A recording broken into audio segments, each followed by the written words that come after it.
Hey everyone, it's Jamie Batts, your instructor for AMP2. We're going to continue on with respiratory physiology. This is the third lecture, respiratory physiology. We just finished talking about alveolar ventilation. We're going to continue our discussion of respiratory physiology by talking about some other gas laws. We've already talked about Boyle's law. Boyle's law is this relationship between pressure and volume. And there are two other very important laws in the world of respiratory physiology, and that's Dalton's law and Henry's law. So let's look at these laws specifically. Dalton's law is this idea that the air, the atmospheric air, is a mix of all of these different gases, right? Does anyone know the actual gas that's in highest concentration in our atmosphere? It's not oxygen and it's not carbon dioxide. It's actually nitrogen. Nitrogen is the majority of what you're breathing in. We don't even use it. So what Dalton, oh man, sorry, my dog's down there. She didn't eat something good for breakfast, sorry.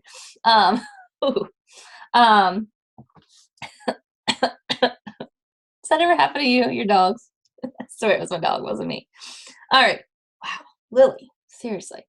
Sorry about that, guys. So when we think of the amount of gases that are in our, speaking of gases, right, in our atmosphere, as I said, nitrogen is the most common. Carbon dioxide and oxygen are actually fairly low concentration in our atmosphere. What Dalton said is the partial pressure of all of these gases put together is the total pressure of the gas. It almost makes sense, right? Now let me define something called partial pressure. Partial pressure is kind of like the concentration of a gas. We use the word partial pressure because concentration is not really the right word to describe a gas, because gases, the way their molecules are moving around and random bumping into things, the proper term is pressure for that instead of concentration. But you can think of it in the same respect, right? If I have a solution like coffee, right? In here I have water, I have whatever dissolved coffee stuff, and I'm actually drinking black coffee, but you could have milk and sugar in there. All of those things are in a certain concentration in the coffee solution. Just like the gases in the atmosphere, they're all in here in a certain partial pressure. And the partial pressure of all of those things added together equals the total pressure of that entire gas. So if I added up the partial pressure of nitrogen in our atmosphere and oxygen and carbon dioxide and ozone and all of the other ingredients, I would get the total pressure of our atmosphere, or atmospheric pressure. Now, why is this important? Because remember, things like to move from areas of high concentration or high pressure to areas of low concentration and low pressure. So we have to have a pressure differential in order to get oxygen to go from the atmosphere into our blood capillaries, in order to get from our alveolar capillaries into our blood capillaries. There has to be a difference. Same thing with the carbon dioxide. There has to be a difference between what's in the blood and what's in the alveoli. So this partial pressure is actually super important. And that's what Dalton said. Dalton said that the partial pressures of all of these gases put together is the total pressure of that gas. And so here is a sample. Like I said, we have nitrogen being the most common, oxygen, carbon dioxide, water vapor, ozone, some other things in there. And if we look at our pressures in the atmosphere of these gases, that is the inhaled air list right here on the top of the chart. The partial pressure of nitrogen is 597. The partial pressure of oxygen is 159. Let's look for just as an example at just the oxygen column on this chart. So the oxygen in the air that we're breathing in is 159. The alveolar air is 100. The exhaled air that we breathe out is 116. Carbon dioxide, 0.3 in the atmosphere, but 40 in the alveoli and 28 being exhaled, right? So this is going to help us understand where gases are moving and why they're moving. These different partial pressures. Do you have to have these memorized? Absolutely not. Not these numbers. There's another set of numbers that you'll have to know. So that was Dalton, right? He said the partial pressures equal the total pressure. Henry's law is a very interesting law. So you can read what's on the screen or you can listen to me. My example is going to be a little bit more real world for you. So you have a can of soda, right? When you open that can of soda, I'm going to switch to my face. There we go. When you open a can of soda, it fizzes, right? What is that fizzing? It's the carbon dioxide that was in the solution, right? It's those little bubbles that are coming up out of the soda were dissolved gases that were in the liquid solution. So what Henry's law says is that when the pressure of the air is high enough, those gases can actually get pushed into the solution. This happens all the time. This happens in our atmosphere. The gases are dissolving in our ocean. This happens in the soda can. When the soda manufacturer, Mr. Coca-Cola, is making his little cans of soda, it's not really like that, right? It's a big factory, but they have these cans of soda. They fill it with the liquid cola, and then they pump it full of carbon dioxide, and they seal the lid so that that gas that's in that little airspace is going to dissolve in the soda. It's going to help give it that fizz. When you open it, it's going to fizz. That's all of those gas bubbles escaping now because the pressure has just been lowered. It's not being kept down anymore. That's what happens in our lungs, right? We have this high pressure coming in, and this high pressure is forcing those gas molecules that are in the air to dissolve into our blood, to dissolve into that interstitial space, into that surfactant, really, that's sitting there on our alveolar capillaries, pushing it down into our blood. So Henry's law, super important, getting that gas to dissolve in a liquid solution. That's what Henry said. So let's get back here. So at a given temperature, the amount of a particular gas in a solution is proportional to the partial pressure of that gas. In other words, the gas will dissolve in the solution. That's ultimately what he said. I call it the soda can law. So here's what I think you should do. Remember I said I'm not going to be drawing these things for you. I'm going to be describing them for you.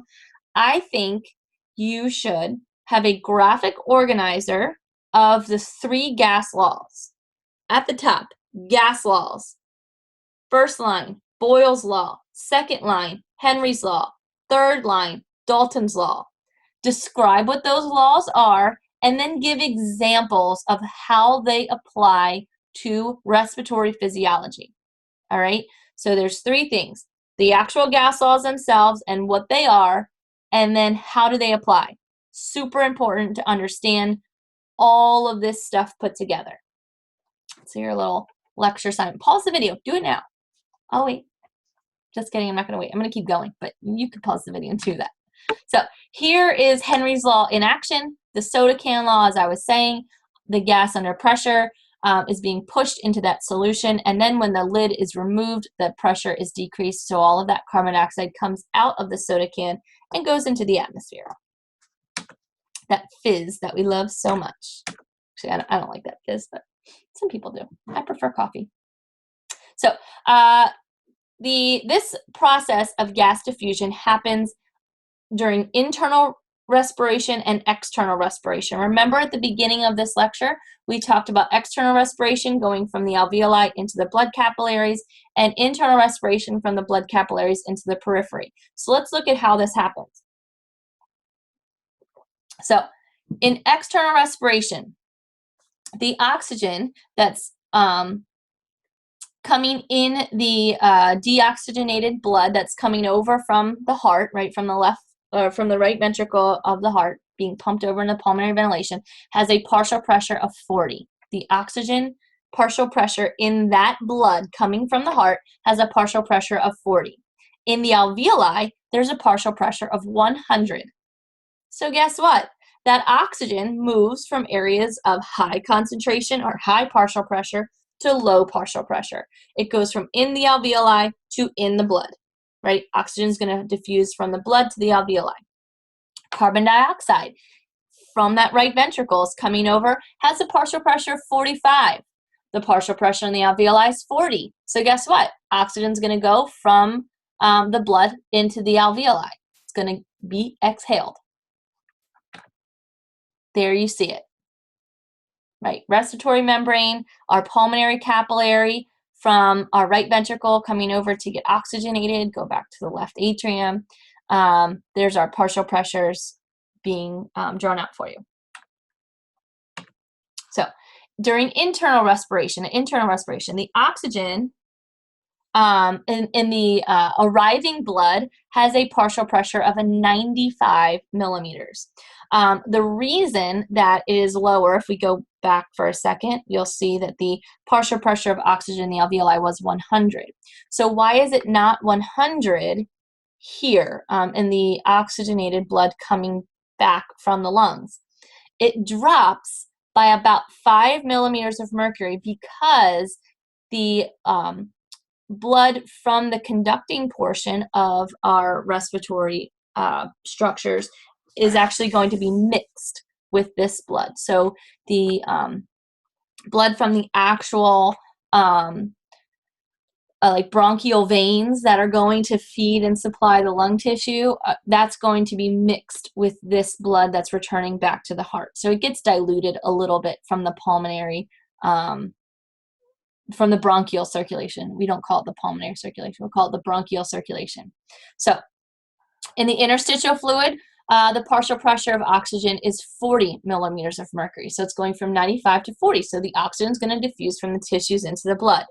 Carbon dioxide in that oxygenated blood is 40. In our interstitial fluid, it's 45. So guess what? It's going to go from the interstitial fluid into the blood, right? From the tissues into the blood.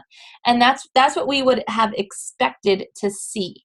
So what I think you should do, I'm going to stop sharing for a second. I think you should create a chart. This is a chart that I would normally create for you, but I want you to do it as practice. Create a chart. Oxygen, carbon dioxide in the alveoli, in the blood, in the interstitial fluid. Map out those partial pressures. You need to know those partial pressure numbers. Put them in your chart. And then you can also draw arrows to show where the blood's moving or where those gases are moving. It's first moving, talking about oxygen. Oxygen's first going to move, from the alveoli into the blood. Then from the blood into the interstitial fluid. Carbon dioxide is going from the interstitial fluid into the blood. Then from the interstitial fluid into the alveoli. And you'll see that when you see the numbers. It's always going from high partial pressure to low partial pressure. Make a chart, map it out, draw some arrows. Do it. Assignment number 2 for this lecture. I'm bossy. Sorry. You're going to learn a lot. So, all right. There it is in the internal respiration portion, the second half, what we see, the oxygen going into the tissue, the carbon dioxide coming out of the tissue. Of course, your tissues don't really look like that. That's just showing you the different types of cells that the blood's going to.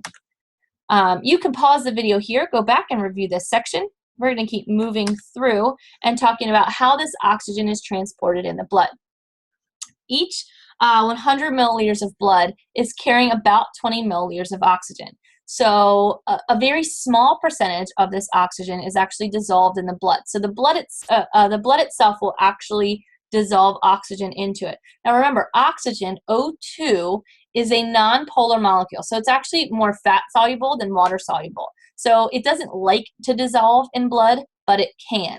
So a very small percentage does. 98.5%, the majority of it, does not dissolve in blood. It goes on to a hemoglobin molecule within our red blood cell, right? We know this, right? We know the function of red blood cells. Red blood cells have hemoglobin. Hemoglobin carries oxygen. This is where it's coming into play.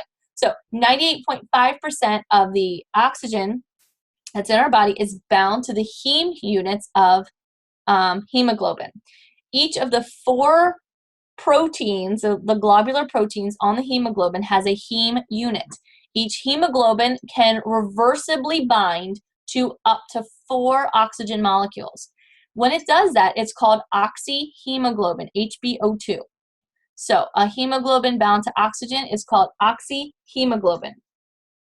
Carbon monoxide can also bind to those heme units. It can act as an oxygen substitute. Our body can't use carbon monoxide, so when the carbon monoxide is in the air and it diffuses into our blood and binds to our heme units, it's basically suffocating us and not allowing oxygen to bind. So it is kind of like a big bully in that respect. So there's the actual hemoglobin with the hemoglobin has 4 heme units, and each heme has an iron, and that's where the oxygen likes to bind. So this oxyhemoglobin saturation rate is actually super important to understand. So there's a graph that shows how saturated hemoglobin can be. It's basically the percentage of heme units that's bound to an oxygen at any given moment. And this is going to fluctuate depending on the partial pressures of oxygen in the blood. It has an S shape to it, and that's because of the affinity for hemoglobin to oxygen.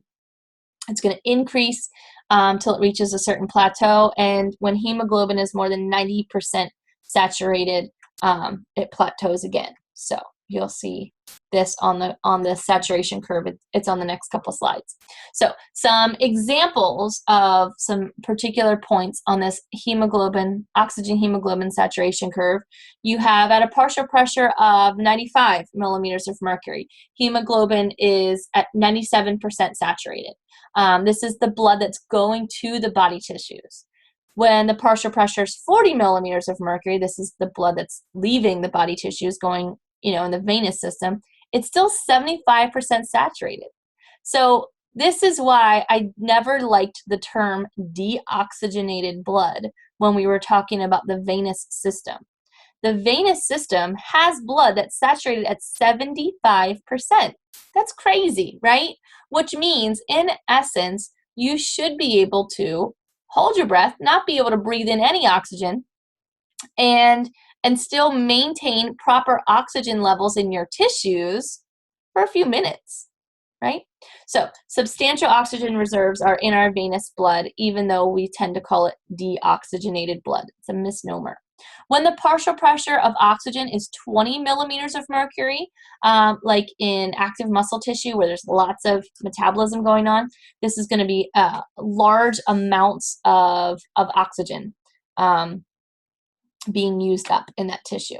So here you see kind of what's going on. Where the slope is steep, there's a very small change in partial pressure of oxygen that's going to represent a large change in the amount of oxygen that's actually bound or released from hemoglobin. So this is a lot of exchange taking place between hemoglobin and the blood. So the oxygen's popping on or off very, very quickly at this area. The average partial pressure in the systemic circuit, average in the peripheral tissues, average in muscle tissues, and then in between the peripheral tissues and muscle tissues, that's when that oxygen is popping on or off of the hemoglobin very, very quickly. That affinity is very high at that point. So there are some factors that will affect this saturation curve that we saw in that last graph. One is blood pH. It's called the Bohr effect. A decrease in pH, if we decrease the pH, we're increasing the acidity, right? We're taking that number below 7. Not really, you wouldn't really go below, you would be dead, but just slightly below 7.4 maybe. The saturation curve is going to shift to the right. If you increase the pH above 7.45, you're going to shift that saturation curve to the left. A temperature increase is actually going to lead to hemoglobin releasing that oxygen more readily. So it's going to sharpen that slope. There's also something called BPG. BPG is a compound that's generated during glycolysis, which happens in red blood cells, and an increased level of BPG is going to lead to an increased release of oxygen from the hemoglobin. BP production is going to decrease as our red blood cells get older as they approach that 120-day mark. So it's a sign of how old your red blood cells may be. So here you see how this curve can be shifted to the right or to the left. Let's look at it here with pH. So normal pH range around 7.4, right? 735, 745 is our nice happy range. If we go to 7.6, we're increasing that pH. We're going to allow our hemoglobin to release less oxygen. We're going to hold on to it more tightly. Whereas if we go to a more acidic pH and decrease in the pH to 7.2, that curve is going to shift to the right, and that's going to allow our hemoglobin to release more oxygen, pop that oxygen off because something's going wrong with the body, and we need to make sure that our tissues have all of the oxygen that they need in order to maintain homeostasis, because something's not working correctly if your pH is getting that high or that low. Same thing with temperature. We decrease the temperature, our cells are going to hold on, our hemoglobin is going to hold on to that oxygen more tightly. If we increase the temperature, our oxygen is going to pop off the hemoglobin more readily. And this is what happens right when we exercise, correct? As we exercise, our body temperature increases. As our body temperature is increasing, our metabolic rate's going up. As our metabolic rate's going up, we increase the oxygen demand, which means we need to decrease the binding affinity of hemoglobin to oxygen so that we can get that oxygen to the tissues so that aerobic respiration can occur. I said that really fast, but hopefully it makes sense. It's pretty straightforward. I'm actually going to stop the video here so you can review oxygen saturation curve. The hemoglobin oxygen saturation curve is a complex topic, so I didn't want to add anything onto your plate in this video other than that and some other little tidbits that we talked about before. So I'll see you next time. Bye.